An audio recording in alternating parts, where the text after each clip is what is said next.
एक कामता नाम का लड़का था, बन्ना गांव का था, हमारे बगल में है, पंडित था। ये ढोंगुआ कुम्हार था जात अच्छा, का। आपके मतलब आपके साथ पंडित हर जाति के लोग रहते थे? सब हम उस समय हमारे ज़माने में कोई भी क्या नाम से जातिवादी की बात नहीं थी। मतलब ऐसा नहीं होता था कि ददुआ के साथ सिर्फ जो है पटेल ही रहते थे, मतलब सारी जातें रहते थे। जो बात आप जानना चाहते हैं भी देना होगा। वो तो ठीक है। उस वक्त आपकी टीम में कितने लोग रहते थे? कहीं ना कहीं हमको आपकी बातों से ऐसा लगता है कि ददुआ डकैत नहीं था, उसको डकैत आपने ही बनाया। तो बताता कि आपने ये कैसे सीखा था।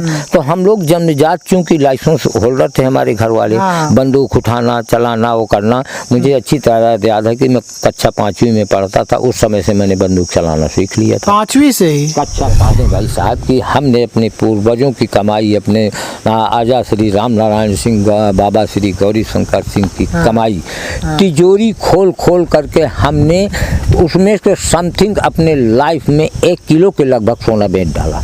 अच्छा, सोना उन लोगों का उनका वो अब हमारे परिवार में संपन्न परिवारों में था। अच्छा, उसी का बंदूक खरीद लिए थे आप? बता दिया कि उसी से हम लोग असलाह जरूरत हो जाए असलाह खरीद लें, कारतूस खरीदें, खाने पीने की व्यवस्था करें, कहीं आना जाना है अपने। अब जिस व्यक्ति को 10 आदमी 5 आदमी परमानेंट रखना होगा अपने पास, उसके पास खर्च करने के लिए पैसा होना चाहिए। उन्होंने कहा कि मैं आपका दाहिना हाथ बन करके साथ दूंगा। सीताराम ने कहा मैं आपका बायां हाथ बन करके साथ दूंगा, और हम जो चाहेंगे वही होगा।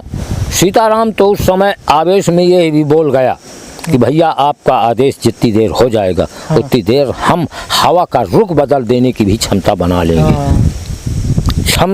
लेंगे। उस समय तो हमारे पास कुछ नहीं था भाई साहब, लेकिन मुझे अच्छी तरह याद है कि मैंने भी इनको तैयार करने में और अपनी पार्टी तैयार करने में असलहा से, गोला बारूद से, उस समय चूंकि लाइसेंसदार भी थे हमारे बाबा वगैरह, 2 ठो लाइसेंस भी थे 2 ठो, लेकिन वो सब जमाए। लेकिन स्थित परिस्थिति के कारण उस समय के हमारे खिलाफ पुलिस प्रशासन भी नहीं रहा करता था, हमारा सहयोग देता था। जायज नाजायज पुलिस प्रशासन भी आपके साथ थी? हाँ साथ था, सहयोग देता था।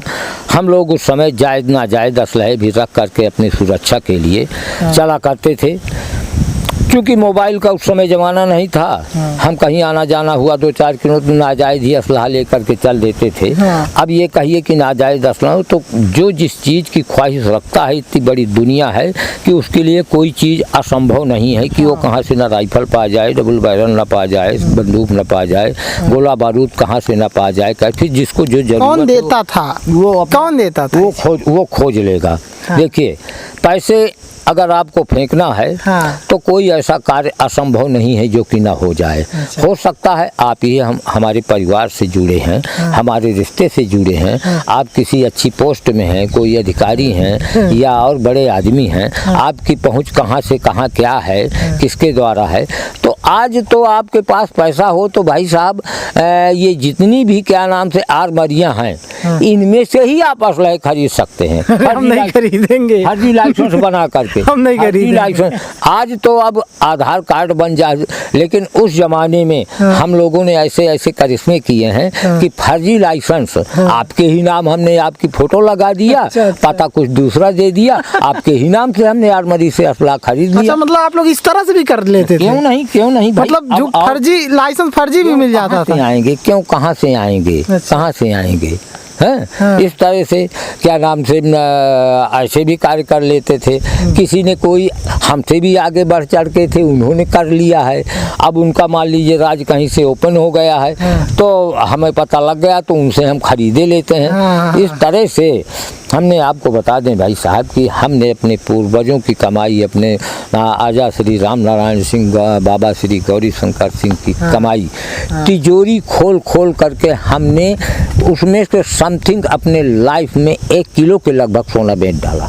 अच्छा, सोना उन लोगों का उनका अरे वो अब हमारे परिवार में संपन्न परिवारों में था। अच्छा, उसी का बंदूक खरीद लिए थे आप? बता दिया कि उसी से हम लोग असलाह जरूरत हो जाए असलाह खरीद लें, कारतूस खरीदें, खाने पीने की व्यवस्था करें, कहीं आना जाना है अपने। अब जिस व्यक्ति को 10 आदमी 5 आदमी परमानेंट रखना होगा अपने पास, उसके पास खर्च करने के लिए पैसा होना चाहिए।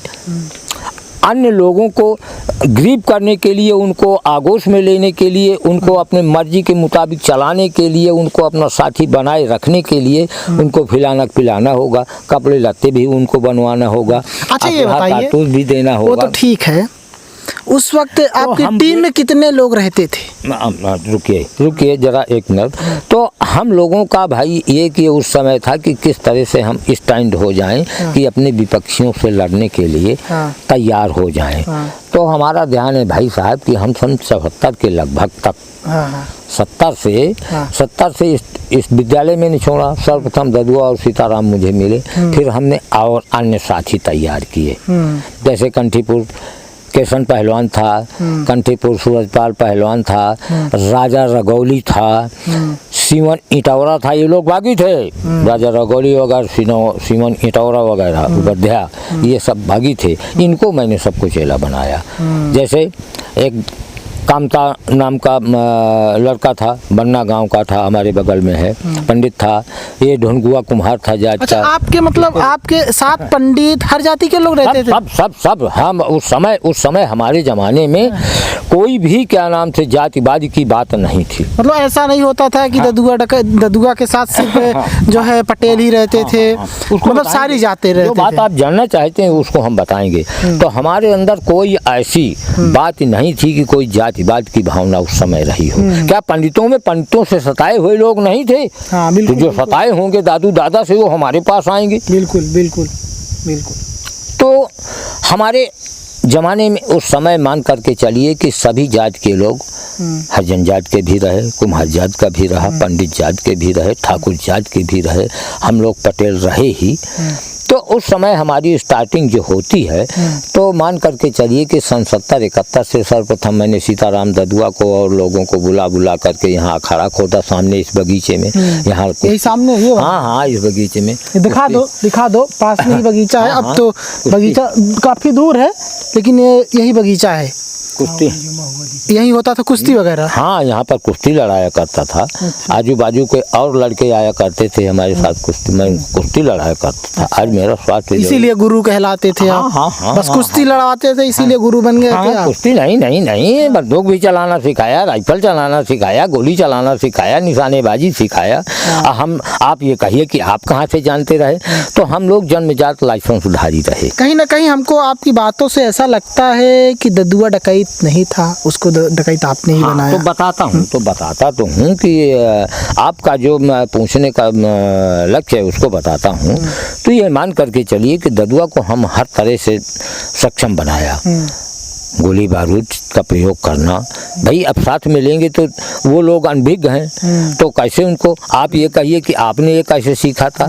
तो हम लोग जन्मजात चूँकि लाइसेंस होल्डर थे हमारे घर वाले, बंदूक उठाना चलाना वो करना मुझे अच्छी तरह याद है कि मैं कक्षा 5वीं में पढ़ता था, उस समय से मैंने बंदूक चलाना सीख लिया था। 5वीं से ही? कक्षा 5 की।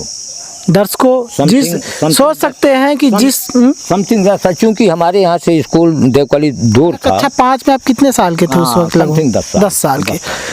10 साल के थे तभी से ये बंदूक चलाना सीख गए थे, क्योंकि हमारे सोच लीजिए लाइसेंस के अप्लाई थे। तो हमने तो यूँ अपने से सीखा था, मैं पहले से ही था। हाँ? फिर ददुआ को, सीताराम को और अन्य लोग जो हमारे साथी बने, जो इस मामले में अननोन रहते थे, परिपक्व नहीं थे, उनको हमने परिपक्व किया। मुझे खूब अच्छी तरह याद है कि सन 74 तक में हमने अपनी अच्छी खासी पार्टी तैयार कर लिया था। समथिंग 22-24 आदमियों की, 25 आदमियों की टुकड़ी हमने तैयार कर लिया था। और ये मान करके चलिए कि दर्जनों राइफल, दर्जनों राइफल थे उस वक्त? दर्जनों राइफल, एक दो नहीं। उस वक्त? हाँ, उस वक्त लोग कहते हैं तलवार यूज किया करते थे। No no no no no, तलवार फरसा भाले का जमाना ये सदी 2 सदी पहले था, राणा प्रताप वगैरह के जमाने में, 1857 और उस समय की बात है। और ये क्या नाम से ये जमाना जो आ गया था, ये तलवार 90 के दशक के बाद जो है, हाँ, तलवार का उसका नहीं, बंदूक यूज किया, ये गोली बारूद का ही जमाना था। तो आप मान करके चलिए कि 74 तक में हम लोग ऐसे स्टैंड हो गए थे जैसे चाहिए। अब कहिए कि आप लोग डकैती डालते रहे होंगे, आपने जैसे हमको डकैत नाम संबोधित किया, तो भाई जी आपसे हम अब ये तो नहीं कहते हैं कि चूंकि शासन प्रशासन ये है कि भाई तू ना बता, तेरा रिकॉर्ड बताता है। तो हमारे जाने क्या लोग अन्य लोग कर गए हैं, थोप दिया गया हमारा नाम, चलो वो भी चलता रहा। तो इस तरह से डकैत नाम संबोधित कर दे, लोग डकैत बन गए। अब चूंकि अब घर परिवार छोड़ करके बाहर रहने लगे और अपनी सुरक्षा, तो इस समय थोड़ा थोड़ा प्रशासन भी हमसे अपोज में रहने लगा। चूंकि प्रशासन सपोर्ट में हमेशा हमारे ये रहता रहा, जैसे हमारा रायपुरा थाना था, तो रायपुरा थाने का ये कहना था कि भाई अपने इलाके में कोई किसी का जुर्म जराइम नहीं होना चाहिए। तो हमने तो अपने ज़माने में इलाके में अपने ये ला दिया था भाई जी कि आधी रात को भी कोई जेवर से लदी हुई औरत लेके आ जा रहा है तो आप रास्ते में मिल जाएंगे, तो उसके घर तक उसको छोड़ने जाएंगे, उसका सहयोग करेंगे, ना कि उसको लुटेरे भले हो लेकिन तुम्हारी हिम्मत नहीं पड़ सकती थी कि उस पर हाथ लगाओ। ये था कि कल को अगर क्या नाम से जनार्दन दादा और ददुआ सीताराम वगैरह जान जाएंगे तो हमारा घर परिवार भी नहीं बचेगा। हमने ऐलान कर दिया था कि हर आदमी चैन की नींद सोए, लेकिन हमारी बुराई कोई नहीं करेगा। बुराई करने वाले भी कुछ लोग मिल गए, जैसे कुछ लोग पंडित हमारे साथ हैं उनके विरोधी हैं, या कि उनके अंदर हमारे प्रज्वलिसी पैदा हो गई है कि यार ये पटेल जात के लोग कुर्मी बोला करते थे कि कुर्मी जात के लोग बढ़े जा रहे हैं। तो क्या नाम से इसमें वो पोजीशन करने लगे। तो पुलिस थोड़ा थोड़ा हमसे, और ये मान करके चलिए भाई साहब कि हमने अपने ज़माने में वो रोल अदा किया है और वो बात ला दी है कि सामान्य ढंग से, चाहे वो पंडित हो, चाहे ठाकुर हो, चाहे हरिजन हो, हम तो सबको बड़ों की इज्जत करना जाने हैं, छोटों को हमेशा क्या नाम से। दुश्मनों से अपने बदला कब लिए थे आप? रुक जाइए, अब आप इतने जल्दी मत करिए। तो हमें ये अच्छी तरह याद है कि जो उस समय वर्चस्वशाली थे, विशेषकर पंडित कास्ट के लोग, उनके सामने अगर कोई कुर्मी जात का आदमी अपने दरवाजे भी चारपाई में बैठा है और वो सामने से गुजरा जा रहा है, तो अगर वो चारपाई से नहीं उठा है तो हो सकता है कि उस बुजुर्ग को, ब्राह्मण जात का वो 10 साल का लड़का 50 साल के जवान को वो अपशब्द बोल के जाएगा कि कबे मैं जा रहा हूँ, तू चारपाई से नहीं उठा। हाँ, ऐसा होता था। तो हमने वो जमाने देखे हैं। बस इसी तरह से धीरे धीरे अंकुर जमते गए कि यार हमको अब क्या करना है आगे। हम लोग तो पीड़ित ही हैं, लेकिन हमको और समाज के लिए क्या करना है। हमको समाज के लिए, जात संप्रदाय के लिए, पिछड़ों के लिए, दबे कुचलों के लिए, शोषित लोगों के लिए हमको आगे और क्या करना है। तो इस तरह से समाज में जैसी जो बातें घटित हो जाती थी, जो सामने आ जाती थी, वही हमारे लिए एक रूल्स बन जाती थी कि यार अब इसके अपोज में हमको ये कदम उठाना पड़ेगा। अपने आप हमको मटर मिलते जाते थे कि आपको ये करना है। भाई जी हुआ क्या कि अब हमारे दुश्मन लोग जो हमारे पिता, चाचा, बाबा वगैरह का मर्डर किया था, वो लोग जेल में रहे। हम किससे लड़ें भिड़ें, क्या करें।